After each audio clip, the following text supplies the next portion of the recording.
Duncan, titulaire, et puis Van der Haag en parlait aussi, c'est la chance pour Atanga d'avoir un peu de temps de jeu. Et il y a une bonne circulation ostendaise, un bon pressing et une très bonne récupération de Jérôme Déhomme. Ça va lui permettre de bien entrer dans ce match. Nous, pour Préviac, voici une reconversion opénoise, et ça généralement ça peut faire mal avec Isaac Nou. Le contrôle est très très bon.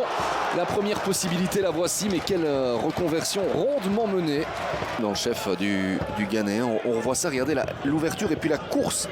Et puis c'est le contrôle qui n'était pas évident. Parvient Boris Lambert est reparti. Ça c'est un ballon bien calibré pour Teddy Allo avec Duncan au duel. Teddy Allo, ça passe, il va devoir revenir à la faute et carton jaune, il est exclu. Il est exclu, Duncan, bien oui. Lui-ci maintenant, il le sait, à partir du moment où Teddy Allo partait vers le but, il l'a déstabilisé. Il y a ce bras gauche sur l'épaule droite. Diego. Ah, ça c'est intéressant, il y a Beck en deuxième zone qui remise. Oh, la reprise d'Agbadou qui n'était pas très très loin à inscrire. Il est juste dans ses interventions et la double carte jaune pour Duncan était justifiée aussi. Une certaine prestance. Ambrose, c'était pas mal essayé. Il n'y avait de toute façon pas d'autre possibilité. Van der Haag qui est devenu grand fan de paddle. On nous confie qu'il y jouait de plus en plus. Albanese doit frapper. Ah, la transversale. Sur cette belle frappe d'Albanese, ce n'est pas terminé. Rocha, il n'y a pas une petite faute là tout de même de Beck. Oui, absolument, à l'entrée du grand rectangle.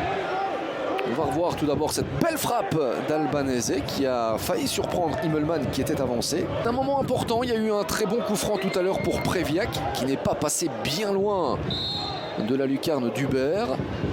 Et cette fois, c'est pour Rocha. Il a tenté d'aller surprendre Immelman. On s'attendait peut-être à un ballon.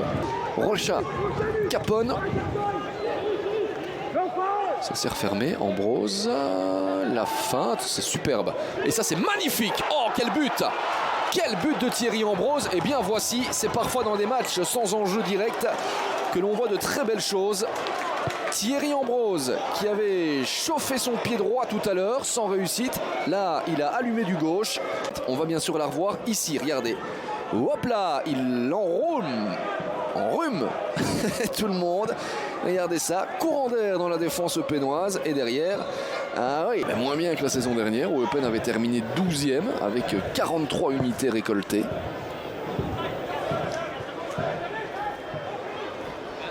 Eupen qui a toujours aussi entre la 12e et la 15e place depuis son récupération d'Albanese.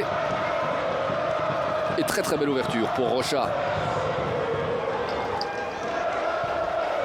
Rocha pour Batzner, c'est un excellent ballon aussi. Batzner finalement, Immelman. Ah oui, le bras ferme, la main ferme du portier allemand.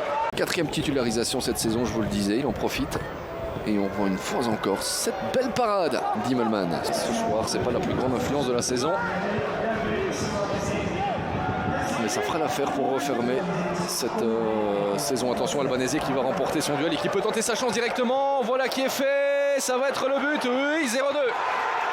Albanese qui vient marquer un but qui n'est pas du milieu du terrain. Mais il avait vu que Robin Immelman avait anticipé. C'est son tout premier but cette saison. Derrière, Eupen se fait punir. Regardez, Diego à la course. Et là, il n'y a pas photo. Et puis derrière, calmement. La position d'Immelman profite. Ils se seront battus jusqu'au bout. Ça restera une saison bien réussie pour Eupen, puisque le maintien est à la clé. Il y aura peut-être quelques regrets d'avoir dégringolé au classement. On rappelle quand même que l'Alliance